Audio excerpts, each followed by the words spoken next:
Épisode 4.5, rédiger la méthodologie d'un mémoire avec une partie pratique.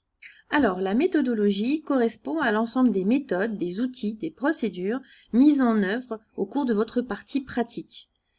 En gros, c'est la cuisine que vous allez faire ou que vous avez faite autour de votre mission, enquête, expérimentation ou recherche.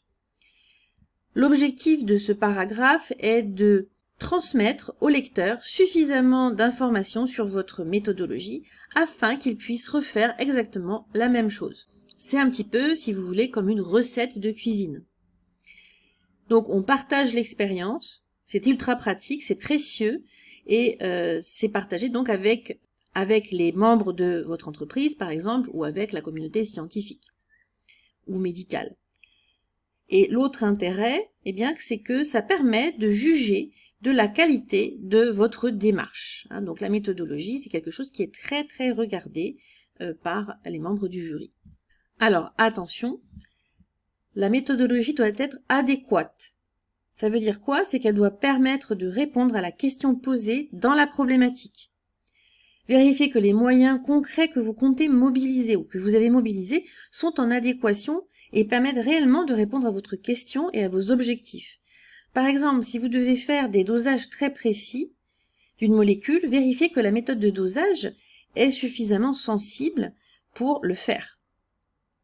Ce serait ballot d'annoncer quelque chose d'ultra précis alors que votre méthode, finalement, elle est un peu grossière. D'autre part, la méthodologie doit être structurée et concise.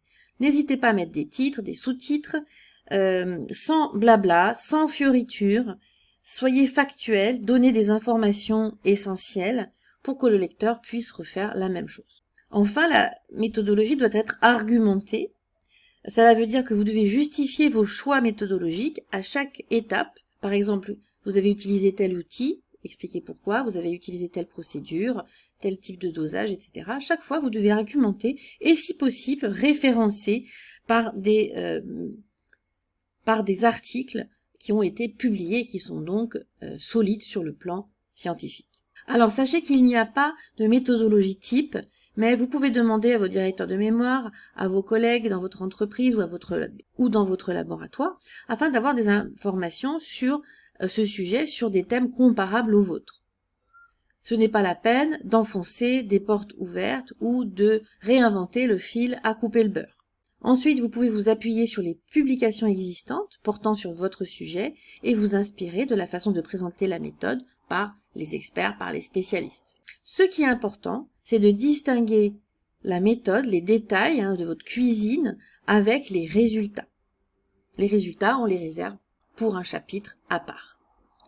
Alors, dans l'exemple sur l'expérimentation de la méditation de pleine conscience au collège, ça donnerait quoi? Eh bien, d'abord, des démarches pour obtenir l'autorisation des parents et du principal de collège de faire cette expérimentation avec les élèves, une préparation d'une séance de méditation en classe, comment est-ce qu'on prépare, comment est-ce qu'on choisit le type de méditation, la musique, quelle durée, et tout ça si possible avec des références. Ensuite, comment se déroule de façon très concrète, pratique, une séance. Il y a un avant, un pendant, un après. Comment est-ce que le débriefing est conduit après la séance?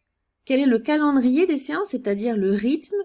Ensuite, comment ont été recueillies les données? Donc, par exemple, par questionnaire anonyme, pour avoir des informations avant et après, par exemple, sur la motivation. La méthode d'analyse des résultats. Et enfin, la manière d'exprimer ces résultats. Par exemple, des pourcentages, par exemple, ça peut être aussi des données qualitatives, ça dépend un peu de votre domaine.